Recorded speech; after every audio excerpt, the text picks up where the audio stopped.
여러분, 매주마다 우리가 가정성경 읽기 분량을 드리고 있는데 지난 주간에 이어서 이번 주간 계속해서 여러분들이 시편을 읽고 계십니다. 그동안에 시편 앞부분의 내용들을 주로 읽고 계신데 그 내용들을 읽어가면서 여러분들이 어떤 느낌을 받고 계신지 모르겠습니다. 저는 오늘 아침에도 55편부터 이제 이번 주간이 시작돼서 제가 오늘도 한 서너 장을 읽고 나왔는데 읽으면서 다윗의 마음이 내 마음에 가득 차고 다윗의 모습이 제 눈에 어른거리는 그런 느낌을 받았습니다. 얼마나 힘들고 얼마나 어려웠었던 다윗의 삶이었는가. 지난 주간에 그 내용을 읽으면서 제 아내도 정말 다윗이 많이 힘들었겠다라고 하는 그런 이야기하는 것을 제가 들었는데 이게 감정에 이입되면서 그 마음이 제게 들어와요. 그리고 저 자신을 돌아보게 됩니다. 그리고 다윗을 통해서 위대한 영성을 보게 되는데 그 어렵고 힘든 그의 생애 가운데서 정말로 그 어둠의 늪지대와 같은 그런 지역을 지나가고 그 절망적인 시면을 통과하는 가운데서도 다윗의 모습을 보면 결코 좌절하지 않아요. 하나님을 향한 믿음의 심지가 아주 굳건합니다. 결코 그런 상황 가운데 눌려있지 않고 그 절망 속에서도 하나님을 견고히 의뢰하는, 그러면서도 멋지게 그 시면의 늪을 통과하고 다시 일어서는 그의 모습을 보게 됩니다. 이런 내용들을 보면서 저 자신도 큰 믿음을 얻게 되고 그리고 다시 한번 용기를 가지는 그러한 시간들을 계속 가지고 있습니다. 오늘 우리가 살고 있는 시대를 매스미디어를 통해서 여러분들이 많이 듣고 보고 느끼고 있겠습니다만 지금 우리가 살고 있는 시대가 결코 우리들에게 평안이다라고 할 수만은 없는 그런 시대를 살고 있습니다. 국제정세를 보더라도 특별히 우리 조국을 바라볼 때 참 아픈 마음들이 우리 안에 많이 오지 않습니까? 세계 정세를 바라보더라도 또 우리 주변에서 일어나는 개인의 삶이라든지 주변의 모든 삶들, 여러분들은 삶이 어떻습니까? 여러분 미래에 대해서는 또 어떻게 여러분들이 생각하고 계십니까? 많은 것들을 적축해놨으니 괜찮습니까? 여러분들의 미래를 생각해 볼 때, 아니 저의 모습을 생각해 볼 때도 어떻게 생각하면 참 불안한 것을 느끼지 않을 수가 없습니다. 그런데 사실 우리는 그리 염려할 필요가 없습니다. 왜냐하면 우리 크리스천들에게는 하나님이 지켜주시겠다라고 하는 약속이 있기 때문입니다.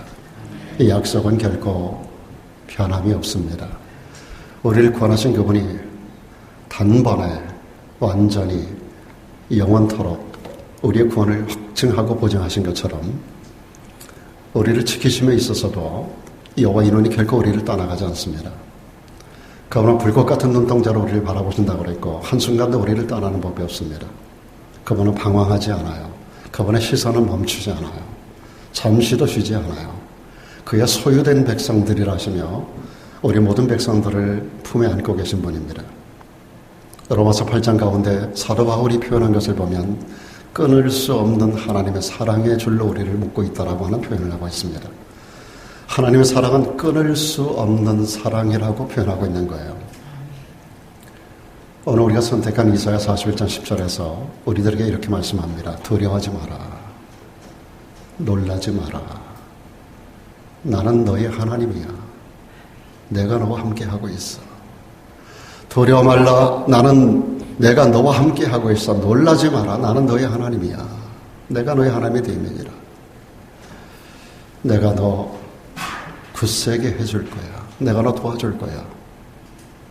나의 의로운 오른손으로 말이야 너를 붙들고 있어. 성경에 나타나는 하나님의 의로운 오른손의 개념은 능력을 상징하는 겁니다. 그분의 전능성을 말하는 거예요. 그분의 전능하신 능력의 손이 우리를 붙들고 있다는 겁니다.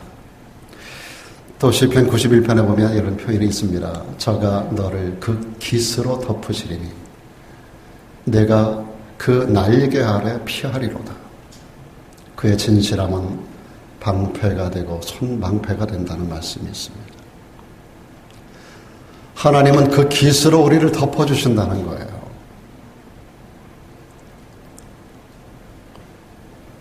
룻을 보아스의 깃으로 덮어주듯 하나님의 깃으로 우리를 덮어주신다는 겁니다. 그분의 약속이, 그분의 신실하심이, 그분의 은혜가 우리를 방패가 되어주시고 손방패로 우리를 막아주신다는 겁니다. 저는 이 말씀을 보면서 큰 힘을 얻게 됩니다. 사랑하는 여러분, 우리 남은 날들에 이 말씀을 붙들고 어떤 어려움이 오더라도 승리하는 우리 모두가 되기를 주의 이름으로 축원합니다.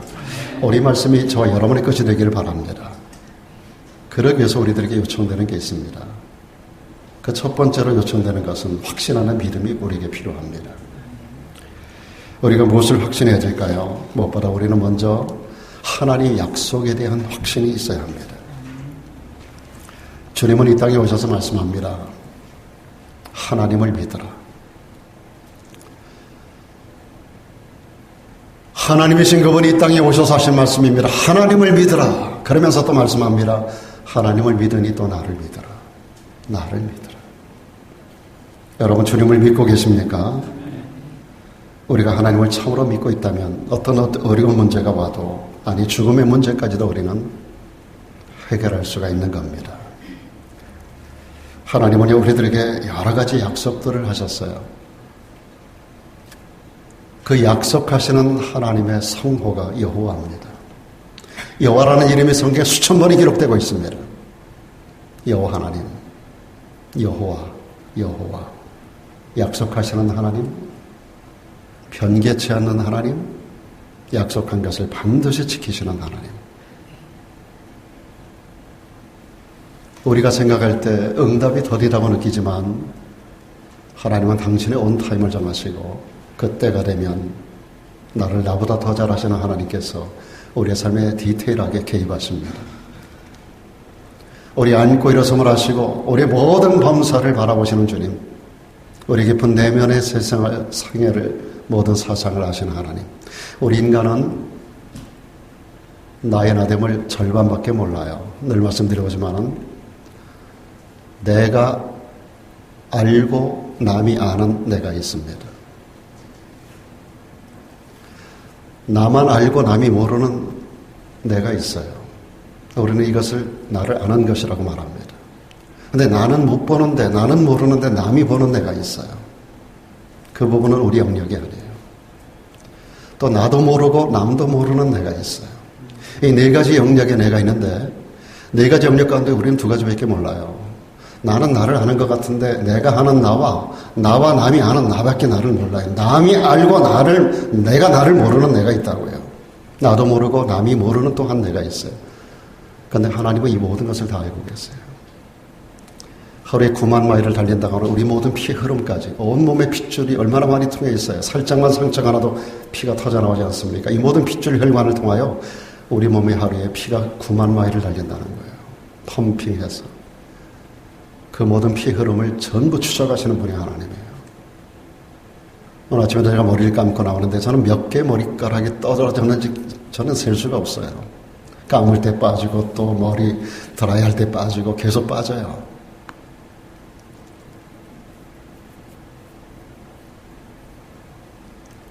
그런데 우리 하나님 우리의 머리카락도 다스리신다 그러셨어요.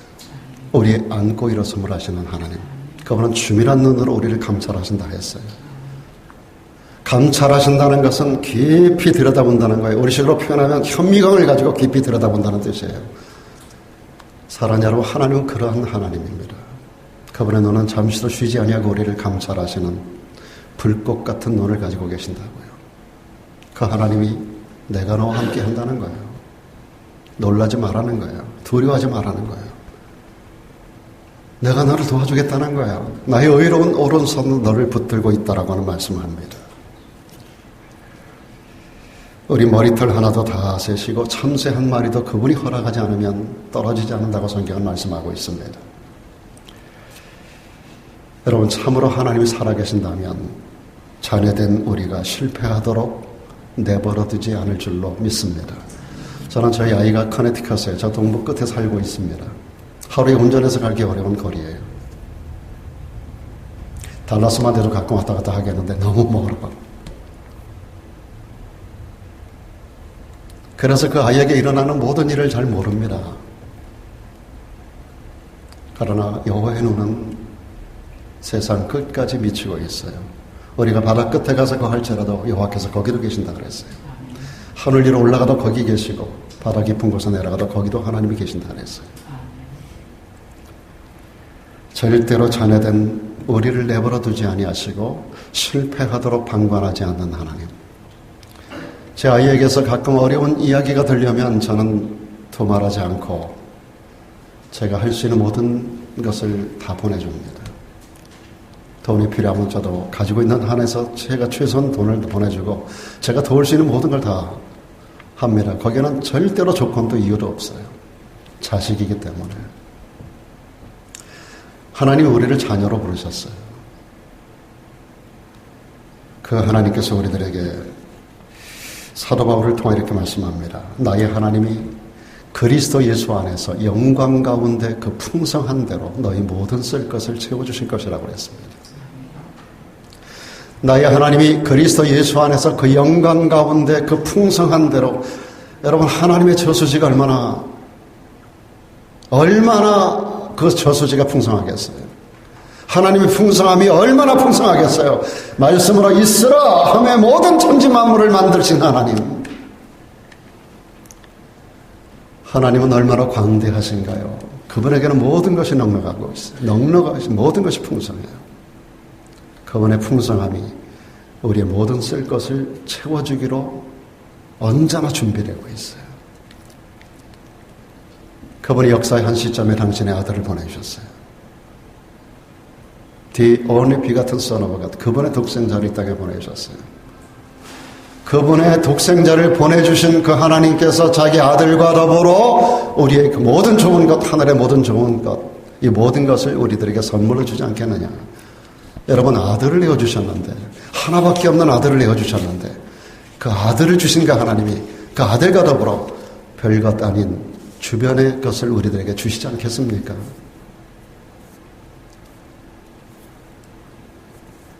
하늘의 우리 아버지께서 빛 가운데 계십니다. 각양 좋은 은사와 좋은 선물이 하늘의 우리 아버지께로부터 빛 가운데로부터 우리들에게 임한다고 성경 말씀하고 있습니다. 어떤 사람이 바다에서 풍랑을 만납니다. 배가 몹시 흔들립니다. 두려워 떱니다. 그런 가운데 성경 한 구절이 생각났습니다. 이 말씀을 붙들고 마음을 다듬습니다. 이스라엘을 지키시는 자는 졸지 않아, 주무시지도 않아. 여호와는 너를 지키시는 자야. 여호와께서 너희 우편에 계셔. 그래 너희 그늘이 되어주고 계셔. 낮에 해가 너를 상치 아니하며 밤의 달도 너를 해치 아니하리로다. 이 사람이 풍랑 가운데 이 말씀을 묵상하기 시작합니다. 그러다가 이런 생각을 했어요. 하나님과 내가 동시에 같이 깨어있을 필요가 없지 않아. 하나님은 나를 지켜주시니 나는 그냥 잠을 자야 되겠다. 흔들리는 뱃속에서 편안하게 잠을 잔다는 얘기입니다. 이것이 바로 인생의 풍랑을 만날 때 하나님이 우리들에게 요구하시는 우리들의 마음가짐입니다. 이렇게 하나님께 대한 확신과 더불어서 우리는 우리 자신들에 대한 확신도 가져야 합니다. 첫째는 하나님께 대한 확신, 그리고 나 자신에 대한 확신이 있어야 됩니다. 이 세상 누구도 자기가 할 수 있다고 믿기 전까지는 아무것도 할 수 없는 겁니다. 그런데 우리가 이런 확신을 갖게 되는 근거가 성경적으로 보면 빌립보 4장 13절입니다. 내게 능력 주시는 자 안에서 내가 모든 것을 할 수 있다고 하는 말씀입니다. 미국인 선교사 로버트 모리슨 목사님이라는 분이 계십니다. 이분이 중국의 선교를 떠나는데 어떤 분이 그렇게 말했습니다. 목사님, 그 큰 나라, 거대한 나라 중국에 들어가서 당신이 어떤 영향력을 나타낼 수 있겠습니까? 모리슨 목사님이 대답합니다. 나는 할 수 없습니다. 그러나 나를 보내신 하나님, 나를 지명하여 부르고 나를 보내신 하나님, 가라 모세스 하는 것처럼 나를 보내신 그 하나님이 나를 통해서 어떤 위대한 일을 이룰 것을 나는 믿습니다. 나는 할 수 없지만 내 힘으로 하는 것이 아니라 나를 보내신 그 하나님께서 무슨 일인가를 위대한 일을 이룰 것이라고 하는 그 믿음을 그 목사님은 선포합니다. 역사 속에 그는 중국에서 위대한 역사를 감당해 나갑니다. 하나님은 과연 이런 자신에 대한 하나님의 약속을 믿고 자신에 대한 확신을 가진 사람을 사용하시는 것입니다. 한 신경학 박사님이 17살 먹은 남자의 뇌출혈 수술을 하다가 자기 실수인지 어떤 오류에서인지 이 아이가 죽었어요. 뇌 수술을 하다가 자기 손으로 수술하는 과정에서 이 아이가 죽었어요. 17살 먹은 아이예요. 이 의사는 큰 가책을 갖습니다. 이게 나의 실수인 것 같고 원인을 잘 몰라요. 그런데 자기 실수 같아요. 죄책감을 가지게 됩니다. 그래서 다음 환자를 받기를 거부하는 겁니다. 두려운 거예요. 또다시 내가 또 다른 사람의 생명을 해치지 않을까. 자신을 잃어버리고 용기를 잃어버리고 그런 가운데 그는 완전히 폐인이 되어 나가고 있는 과정에 있었습니다. 친구 하나 의사 친구가 보다 못해서 자신감을 다시 넣어줘야 할 테겠기에 그에게 아주 가벼운 수술을 필요로 하는 환자를 택해서 이 의사에게 붙여주었습니다. 이 정도 할 수 있잖아. 한번 해봐. 나는 할 수 없다고 생각했던 이 의사가 가벼운 수술이라 손을 댔습니다. 떨리는 마음으로 기도하는 마음으로 그리고 수술을 성공적으로 마쳤어요. 그리고 나서부터 다시 나도 할 수 있어 라는 마음을 가지게 됩니다. 그래서 정상적인 의사의 소임을 했다는 이야기를 들었어요. 내가 나 자신에 대한 확신이 없으면 어떤 일도 할 수 없는 거예요.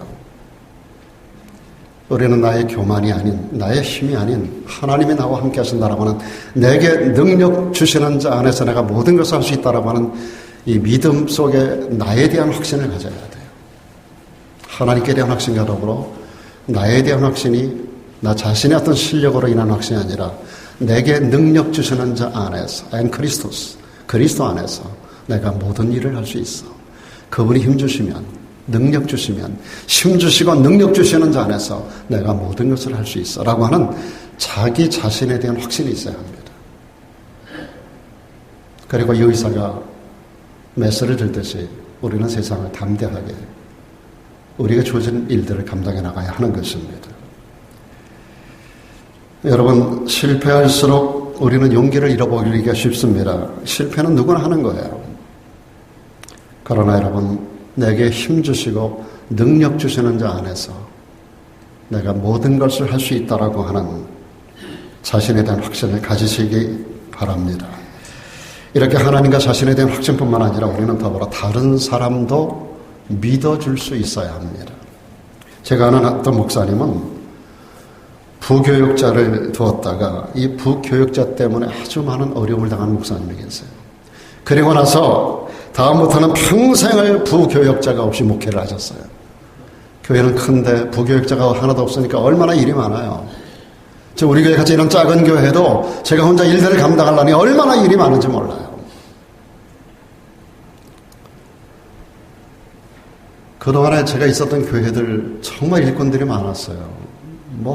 그 유능한 청년들, 유능한 일꾼들이 많았어요. 그래서 제가 능력이 없었는데, 제가 능력이 점점 줄어들었는지 몰라요. 아무것도 나는 할 수 없는, 그냥 설교만 하면 되니까. 기도하고 설교만 하면 되니까. 근데 여기 오니까 북치고 장구치고 제가 다 해야 돼요. 이 목사님이 교인은 많은데 부교육자 하나 때문에 어려움 당한 그 일 때문에 부교육자를 전부 다 내보내고 혼자 그 일을 하려니 평생 죽을 고생을 하면서 목회하시는 그런 분이 있다고요. 또 어떤 목사님은 한 장로에게 어려운 일을 당했어요. 그리고 마음의 결심을 했어요. 내가 우리 교회 장로는 절대 두지 않겠다. 그래서 좀 똑똑한 사람이 들어오면 무조건 내쫓는 거예요. 좀 있으면 장로 줘야 되니까. 여러분, 부교육자가 다 그랬겠고 다 장로가 다 그런 사람들이겠어요? 어떤 사람들이 우리를 배신해 간다 하더라도 우리는 사람들을 믿어줄 수 있어야 합니다. 우리가 사람을 믿어주면 때로 배신을 당할 수 있습니다. 저도 평생을 배신을 당하고 살아요. 어느 목사님이 그러더라고요. 은퇴할 때 이 은퇴의 변을 얘기하시는데 나는 평생 교인들에게 속고 살았다고 얘기하시는 목사님이더라고요. 저도 비슷한 경험들을 가는 교회마다 경험합니다. 평생 교인들에게 배신당하고 살았다는 거예요. 교인들을 위해서 모든 걸 다 내주고 그렇게 사랑하고 목회한다고 했는데 많은 교인들이 자기를 배신하더래요. 물론 상대적인 부분이 없잖아요. 있을 수 있겠죠. 여러분들이 생각할 때는.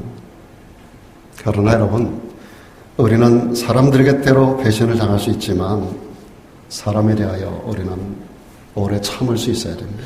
그리고 그런 가운데서 훌륭한 인물들이 배출되는 거라고 저는 믿습니다. 여러분, 오늘부터 여러분 남편에 대하여 믿어주시기 바랍니다. 여러분 아내를 좀 믿어주십시오. 여러분 자녀들이 어느 곳에서 어떤 짓을 하더라도 믿어주십시오.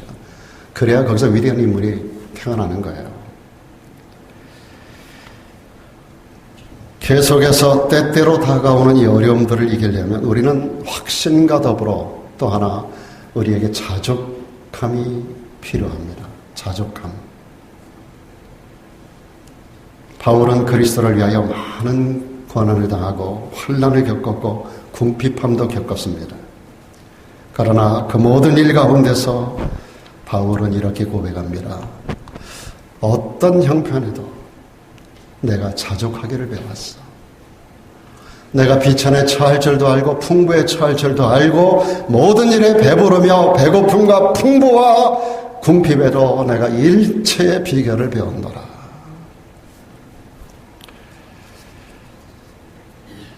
그러면서 바울은 그가 자족하는 이유를 바로 다음 절에서 이렇게 말합니다. 내게 능력 주시는 자 안에서 내가 모든 일을 할 수 있었어.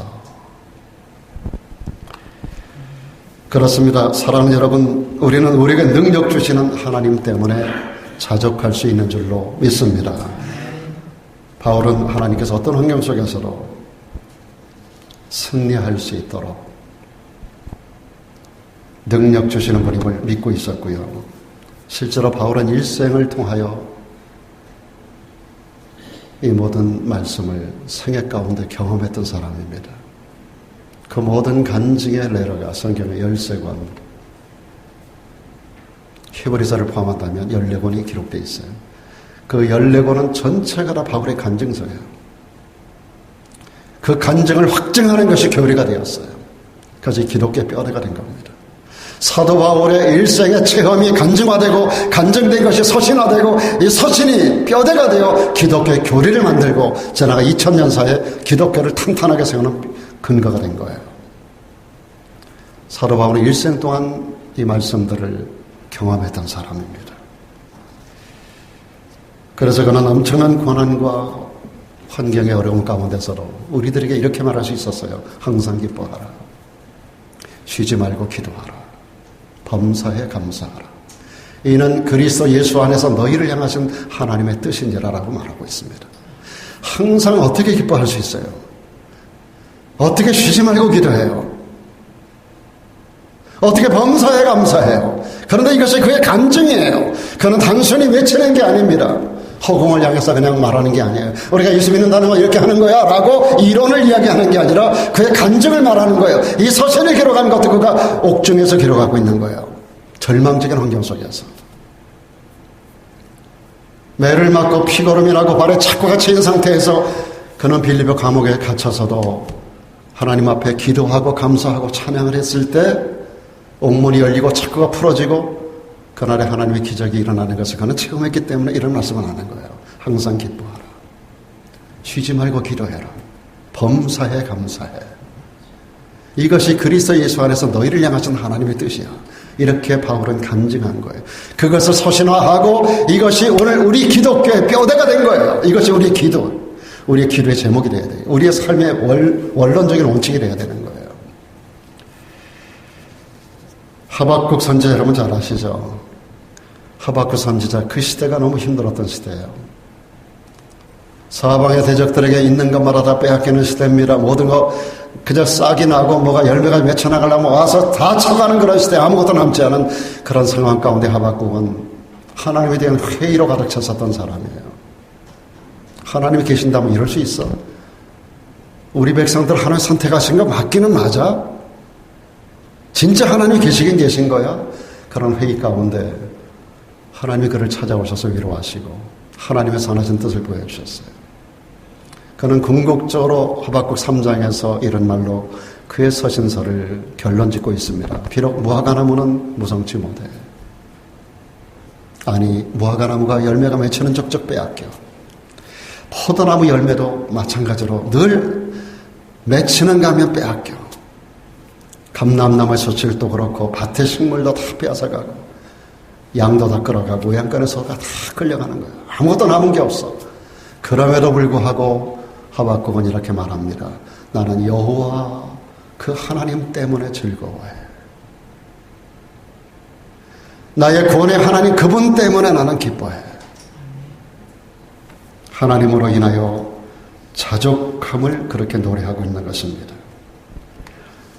이렇게 우리 그리스도인들은 그리스도와의 생명적인 관계가 맺혀진 존재들이에요. 그래서 모든 형편에서 자족하게 되고 이길 힘을 얻게 되는 것입니다. 이것이 그리스도인의 삶의 비밀입니다. 이것이 우리 그리스도인들의 능력의 원천이 되는 겁니다. 여러분, 제가 가끔 가다가 소리를 지를 때가 있어요. 저는 원래 성격 여러분 아시다시피 저하고 대화하다 보면 제가 성격이 굉장히 유약한 사람이에요. 비웃지 마세요. 저는 어디 가서도 말주변도 없고 말을 많이 안 하는 사람이에요. 여러분, 대화하는 테이블에 제가 앉으면 저는 몇 마디 하지 않아요. 일부러 자제하는 게 아니라 할 말이 별로 없어요. 말재주도 없고 말주변도 없고. 목사님들 모임에 가서도 그래요. 굉장히 많은 목사님들이 저에게 궁금해요. 김 목사는 어떤 분이냐고. 제가 말을 일부러 삼가고 말을 안 하는 게 아니라 말주변이 없어 말을 못 하는 거예요. 그런데 강단에 서면 때때로 제 성격 때문도 아니고 의도한 게 아니라 제 안에 불의 후 같은 것이 올라와요. 다른 게 아니에요. 제가 체험했기 때문이에요.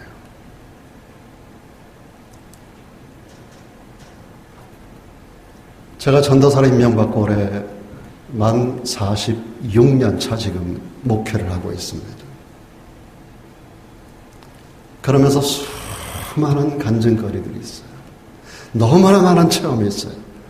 그러면서 내 눈앞에 펼쳐진 성도들의 모습이 너무나도 미력해요. 너무나도 힘이 없어요. 그래서 상대적으로 제가 톤이 올라가고 소리를 지를 때가 있습니다. 용서해 주십시오.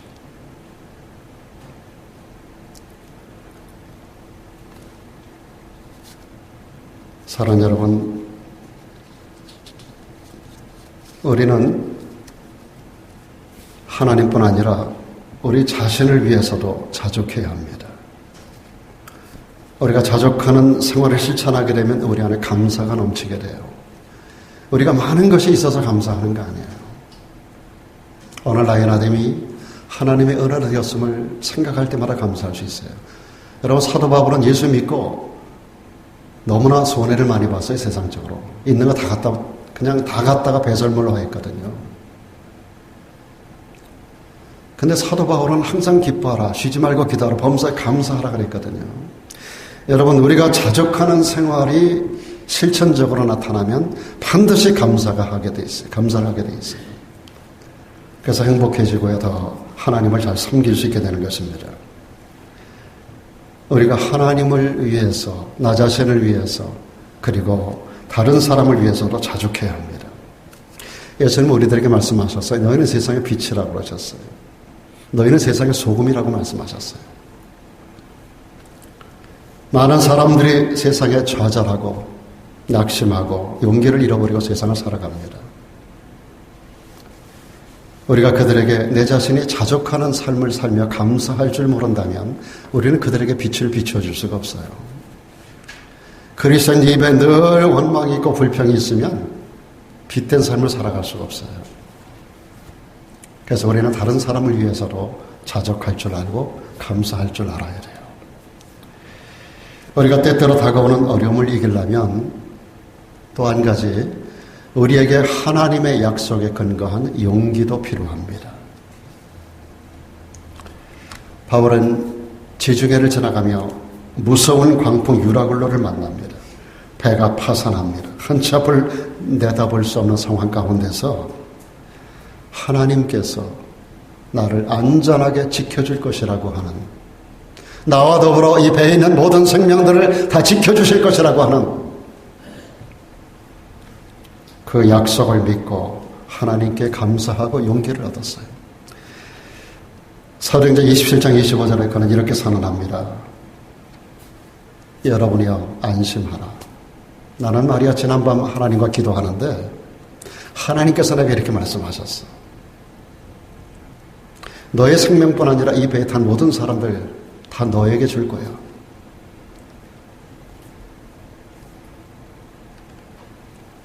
배에는 많은 손상이 있겠지만 그러나 생명은 한 사람도 머리카락 하나도 상하지 않을 거야 라고 하는 말씀을 그가 들었고 그가 하는 말입니다. 나는 내게 말씀하신 그대로 되리라고 하나님을 믿노라.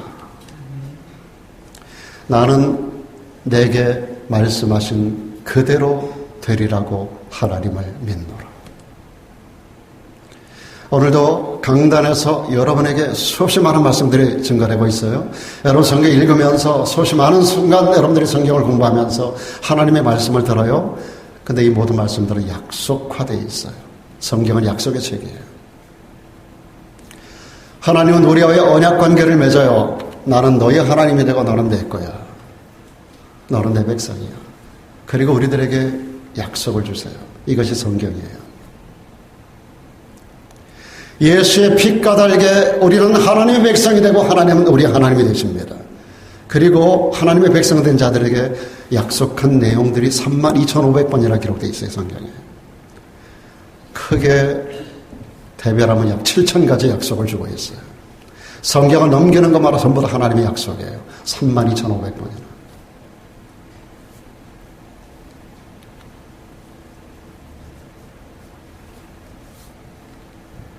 그런데 여러분들이 이런 모든 약속을 받을 때마다 나와는 관계없는 말씀으로 받으시면 되겠습니까? 사도 바울은 그날 밤 한 번 하나님 말씀을 들은 것을 마음에 새겼어요. 오늘 주어지는 모든 말씀들이 여러분의 마음에 새겨지고 머리뼈에 새겨지기를 주 이름으로 축복합니다. 그리고 하나님께서 오늘 이 주일에 지난밤에 내가 성경 읽을 때 내게 말씀하신 그대로 내 생애 가운데도 꿈같은 역사를 이룰 것이라고 하는 이 확신하는 믿음을 가지고 내게 그대로 되리라고 나는 하나님을 믿어 라고 이 자리를 하고 떠나셔야 돼요. 성경을 읽고 나서 오늘 이 말씀이 하나님께서 내게 주신 약속이야. 나는 내 생애 가운데도 이 약속의 말씀이 내 생애 가운데 이루어질 것을 나는 믿어 하고 성경을 덮어야 돼요. 오늘 이 말씀을 듣고 이 말씀이 내 생애 가운데도 이루어질 거라고 하는 믿음을 가지고 이 자리를 떠나셔야 돼요. 그렇게 되기를 축원합니다. 그럴 때 여러분이 이 예배당을 나갈 때부터 이 말씀이 여러분의 생애를 따라가요. 그리고 약속한 것을 하나님이 이루시는 하나님이에요. 하나님이 약속한 것을 이루시는 하나님이에요. 그분의 이름은 여호와라는 이름을 갖고 계세요. 그렇게 마음을 가지세요. 여호와께서 오늘 목사님을 통해 주실 말씀을 내 생애 가운데 이루어주실 거야. 나는 하나님께서 주신 말씀 그대로 되리라고 나는 하나님을 믿는 하나님의 자녀야. 그리고 이 자리를 떠나가 보세요. 그리고 한 주간을 살아보세요. 그리고 이 말씀이 그러한가요? 내 생애 가운데 꿈같은 역사 이루어질 것을 믿는 믿음을 가지고 날마다 여러분의 삶의 현장 가운데 묵상하고 한번 살아보세요. 이 말씀이 여러분 가운데 우리 주님께서 2000년 전에 이 땅에 인카네이션 하신 것처럼 여러분의 삶에 인카네이션 하는 역사 속에서, 그리고 우리 하나님께서 광야에서 이스라엘 백성들의 샤켄 하나님의 임재로 하나님과 늘 함께 하셨던 것처럼 그들을 구름 기둥으로 불 기둥으로 덮으시고 인도해 가셨던 그 하나님께서 때를 따라 하나님 만나를 내리시고 때를 따라 피로를 공급하셨던 하나님께서 여러분의 삶 전반을 덮으시는 샤켄 하는 하나님의 덮으심과 인도해 가시는 역사가 분명히 여러분 가운데 불 기둥과 구름 기둥으로, 여러분의 눈에는 보이지 않지만 하나님의 불 기둥이, 하나님의 구름 기둥이 여러분을 덮으시고 보호하시고 앞서가시고 인도해 가시는 줄로 믿습니다. 내 생애로 하나님은 꿈같은 역사를 이루어 주실 거야. 사도 바울이 그것을 믿었기 때문에 지난밤 하나님이 나에게 말씀하신 그대로 되리라고 나는 하나님을 믿노라. 여러분 부영들이여 음식을 먹어라. 이 배는 파산할 거야. 이 배는 없어질 거야. 이 배는 다 부서질 거야. 그러나 여러분 부영들이여 여러분들은 머리카락 하나도 상하지 않을 거야. 이제부터 힘을 내야 돼. 에너지를 비축해야 돼. 그리고 그들에게 먹을 것을 바울이 다니면서 죄수가 호송하는 백부장 율리와 모든 100명의 군사들과 그리고 거기 모든 죄수들에게 다 나눠주고 다녔어요. 그리고 배는 파산합니다. 그리고 멜리데 섬에 그들이 한 사람도 빠짐없이 파산하는 조각을 하나씩 붙들고 그들이 전부 다 육지 상륙을 합니다. 그리고 그곳에서 하나님의 기적이 베풀어지기 시작을 합니다. 독사에 물리나 죽지 않는 사건을 보면서 사람들이 그를 신이라고 생각해요. 그 성의 제일 높은 사람 보볼리오의 아버지가 열병에 걸렸을 때 바울이 가서 안수하여 열병이 치유되고 수많은 병자들이 없는 곳이 세상에 어디 있어요? 병자 없는 곳이 세상에 어디 있어요? 제가 확실하건대 여러분 사고사로 죽지 않으면 병으로 죽습니다. 제 예언이에요. 100% 맞을 거예요. 병 없는 사람 아무도 없어요. 그러니 그 수많은 병자들 다 데려오는 거예요. 안수하는데 족족 다 낫는 거예요. 그 사람들이 거기 있는 동안에 먹을 거 다 공급받고 갈 때 먹을 것까지 다 실어주는 놀라운 기적의 역사가 일어나게 됩니다. 여러분 하나님의 약속의 말씀이 사도 바울이 믿는 믿음을 가질 때 그 말씀이 바울의 생애 가운데 그의 모든 인생의 경영 속에서 꿈같은 역사로 나타나게 되었던 거예요. 나는 지난밤 하나님께서 내게 말씀하신 그대로 되리라고 하나님을 믿노라.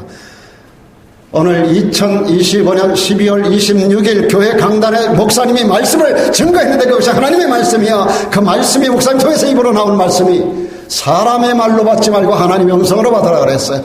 예로 하고 아멘으로 받으면 하나님께서 영광을 받으시고 영광을 나타내신다 그랬어요. 하나님이 일을 행하시는 여호와예요. 따라오면서 믿는 믿음 가운데 역사하셔서 여러분 생에 이 말씀이 꿈같은 역사를 만들어내는 기적의 하나님, 새로운 창조의 하나님으로 여러분 삶에 무예소유를 만들고 죽은 자를 살려내는 그런 기적의 역사를 만드시는 그런 하나님으로 역사하신다는 거예요. 지난밤 2025년 10월 26일 예배 시간을 통하여 주신 하나님의 말씀, 이것을 마음에 담고 머리뼈에 새기고 다니면서 한 주간 묵상을 해보세요. 하나님께서 내게 말씀하신 그대로 내 생에도 꿈같이 일어날 것을 나는 믿는 믿음을 가지고 살아. 이것이 나의 믿음이야. 나는 그래서 하나님을 믿는 거야. 하나님 의식적으로 상상 속에서 누가 그랬대더라 라고 하는 것으로 믿는 하나님이 아니에요. 나의 삶 속에 구체적으로 다가오시고 나의 삶을 구체적으로 만지시고 나의 삶에 구체적으로 관여하시고 나의 삶에 구체적으로 하나님의 역사를 일으키시는 디테일하게 역사하시는 그 하나님이심을 믿는 우리는 믿음을 가지셔야 돼요. 아브라함 얘기를 들으면 아브라함이 하나님으로 끝나면 안 된다고. 그 하나님 나의 하나님이 돼야 돼요. 오늘 바울의 하나님이 나와 아무 관계가 없으면 아무 소용이 없어요. 유라굴로 이야기는 2000년 전에 있었던 한 사건으로 끝나요. 그러나 이 사건이 내게도 오늘 우리가 살아가는 삶 속에 얼마나 많은 수많은 유라굴로들이 다가옵니까? 유라굴로는 깨뜨린다는 뜻이에요. 죽인다는 거예요. 그것을 만나면 살아난 사람이 없어. 시중에서 유라굴로를 만나면 다 죽는 거예요. 그 상황 속에서 사도 바울은 죽지 않고 살아. 너만 사는 게 아니라 배 안에 270명 이상이 있어. 나 너 때문에 다 살아. 배는 파손해. 그러나 생명은 한 사람도 손상을 입지 않을 거야. 불가능이지만 하나님의 약속이기 때문에 내게 말씀하신 그대로 되리라고 나는 하나님을 믿는다고 그랬고, 이 그의 감정, 그의 믿음이 그 배에 탄 모든 사람을 살려낸 거예요.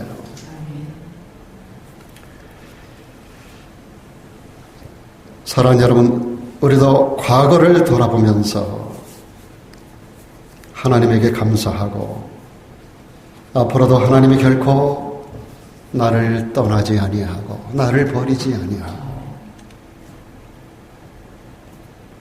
끝까지 나와 함께 하신다라고 하는 이 사실에 대한 믿음을 가지시고 용기를 갖기를 축원합니다. 여러분 다시 친업 하세요. 다시 여러분 용기를 가지세요. 이 시대적인 어려운 상황을 보고 여러분의 삶의 정황을 바라보며 때에 맞춰 시편을 읽으면서 제 마음이 여러분을 향하는 뜨거운 가슴으로 가득 채워져 있어요. 용기를 드리고 싶어요. 다윗이 하는 말로 제가 용기를 드리는 겁니다. 오늘 본문은 우리들에게 이렇게 선언합니다. 두려워하지 마라. 놀라지 마라. 내가 너와 함께하고 있어. 나는 너의 하나님이 될 거야. 내가 너를 굳세게 해줄게. 내가 너를 도와줄게. 내 의로운 오른손은 말이야 능력의 손, 천지만물을 만든 창조의 손, 얼마이티 갓 하나님의 그 전능한 손이 내가 너를 붙들고 있어. 여러분 구원의 확신만 갖고 사시지 않기를 바랍니다. 인도의 확신을 가지세요. 승리의 확신을 가지세요. 기동대의 확신을 가지세요. 여러분 하나님께서 여러분의 삶 속에 디테일하게 그분의 깃발을 우리 손에 얹어주시고 이 깃발 들라고 깃발은 승리의 깃발이에요. 이것이 여호와 니시의 깃발이에요. 주님은 승리케 하시는 하나님. 그래서 사랑하는 여러분 깃발 들고 주님을 따라가시기를 축원합니다. 그분 앞에 대적이 있을 수 없어요. 존 버년의 철로 역정에 보면 이런 이야기가 있습니다. 이 기독교도가 어느 곳을 가는데 한 방향을 천성을 향해서 가는 길인데 마침 맞은편에서 막 몇 명의 사람들이 막 헐떡거리면서 나를 향해서 오는 거예요. 그 사람들이 기독교도에게 물어요. 당신 어디 가는 길이요? 예, 저는 지금 천성을 향해서 가는 길입니다. 그랬더니 그 헐레벌떡하고 오는 사람들이 겁에 바짝 질려 있어요.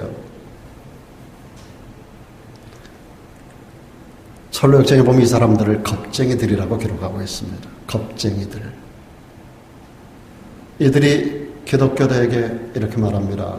우리도 천성을 향해서 가는 사람들인데 저만치 가다 보니까 길에 좁은 길인데 사자 2마리가 포위하면서 우리를 죽이려고 잡아먹으려고 하는 그걸 보면서 겁에 질려가지고 돌아갔고 다시 돌아오는 길이라고. 당신은 이 길로 가면 천성으로 가는 길은 맞는데 이 길로 가다 보면 사자들의 밥이 되고 말 거야. 우리와 더불어서 함께 돌아가자고. 그랬더니 기독교도가 하는 말, 나는 그럴 수 없어. 나는 지금까지 어떤 대적들에게 내 등을 보인 적이 없어요. 어떤 원수를 만나도 어떤 대적을 만나도 나의 등을 보인 적이 없어. 등을 보이는 것은 패배하는 거예요. 나는 죽더라도 이 길을 가야 돼. 당신들만 가시오. 그리고 나서 그 길을 혼자 가는데 실제적으로 앞에 어른만큼 가다 보니까 사자 2마리가 좁은 길인데 양편에 서서 막 잡아먹을 것처럼 덤비는 거예요. 기독교도가 죽을 각오를 하고 그냥 암만을 향해서 걸어갑니다. 근데 이 사자들 포효하고 막 달겨들 것 같은데 이상하게 자기의 길까지 못 오는 거예요. 그 가운데를 통과합니다. 가면서 보니까 이 사자들이 쇠사슬에 발목이 묶여 있는 거예요. 사랑하는 여러분, 우리가 살다 보면 사단의 역사가 우는 사자같이 우리에게 달려드는 것 같은데 실제적으로 여러분 사단의 존재는 예수 이름 앞에 아무런 적수가 되지 못해요. 마가복음 16장에서 분명히 말씀합니다. 너희가 내 이름으로 귀신을 쫓아낸다 그랬어요. 여러분 나사렛 예수 이름으로 악한 사단의 권세를 묶으시기를 주 이름으로 축원합니다. 우리 인간의 능력으로 사단의 권세를 묶을 수 없어요. 예수 이름으로 마귀는 묶이는 거예요. 여러분 예수 이름으로 나사렛 예수 이름으로 마귀는 묶임을 받을지어다 라고 선포하세요. 예수 이름 병만은 묶임을 받을지어다 라고 선포하세요. 예수 이름으로 모든 사단의 권세는 모든 병만은 모든 인간의 문제는 묶임을 받을지어다 내게 따라갈지어다 라고 여러분 선포하세요. 여러분 이 사단의 권세가 어느 사자처럼 우리를 삼키려고 다가오지만 그러나 예수 이름 앞에서 그들이 쇠사슬을 묶여버리고 마는 것입니다. 나사렛 예수 이름으로 묶어야 돼요. 여러분 어려움을 당할수록 흔들리지 않는 믿음을 가지고 예수 이름으로 모든 장애물을 묶어가는 성도가 되기를 축원합니다. 고난과 슬픔이 우리들에게 직면할 때도 여러분 용기를 잃지 않기를 바랍니다. 아무리 훌륭한 신자라 하더라도 세상 살아가며 고난 당하지 않는 자 없고 슬픔 가운데 떨어지지 않는 자 없어요. 저도 멀쩡한 것 같지만 참 많은 어려움들을 많이 통과해서 여기까지 왔어요. 제가 멀쩡하게 지난날 온 것 같지요. 목회 여정만이 아니라 인생 여정 가운데도 참 많은 어려움이 저에게 있었답니다. 여러분, 인생의 날씨가 항상 맑음일 수는 없어요. 때로 바람도 불고요. 거친 모래폭풍이 다가올 수 있어요. 장대 같은 비가 쏟아지는 날도 와요. 그러나 우리는 멈추면 안 돼요. 가야 돼요. 남은 생애를 이제 살아가면서 어떤 어려운 일을 만날는지 우리는 아무도 모릅니다. 우리는 미확실한 세계. 앞으로 5분 후의 생애도 아무도 살아본 적이 없잖아요. 저는 우리 교회에서 새벽에 새벽 기도 하고 기도 잘 하시는 어느 집사님 한 분이 예배 끝나고 나서 교회당 문 밖으로 나가다가 바로 앞에서 교통사고로 죽으신 분도 있어요. 5분 후의 일을 몰라요. 새벽 기도하고 저하고 더불어 같이 기도하고 저는 계속 기도하고 있는데 밖에서 웅성웅성거리고 난리가 났어요. 돌아가셨는데 그분이 돌아가셨는지도 저는 몰랐어요. 그날 저녁에 그분의 자녀들에게서 전화가 왔어요. 여러분, 우리가 앞으로 어떤 일을 만날는지, 제가 휴스턴 갔다 오다가 지난 9월 22일 날 자동차가 완전히 부서지는 그런 큰 사고를 당했잖아요. 여러분들은 별로 관심이 없더라고요. 제가 무슨 사고를 당했는지. 근데 저에게는 일생일대 큰 사고가 있었어요. 저는 미국에 와서 단 한 번도 딱지를 띄워본 적이 없어요. 이건 제 자랑이 아니라 지금까지 그렇게 살아왔어요. 근데 처음으로 경찰을 맞닥뜨렸어요. 사고 후에 경찰이 2사람이 오더라고요. 전 딱지를 뜯는 것도 몰랐어요. 경찰에서 무슨 말을 하는 건지, 사고가 나면 어떻게 해야 되는 건지 한 번도 경험이 없었어요. 굉장히 당황스러웠어요.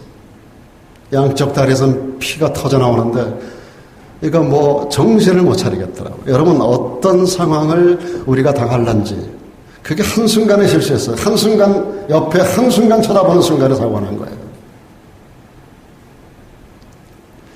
누구를 막론하고 사고는 분명히 우리들에게 다가오고요.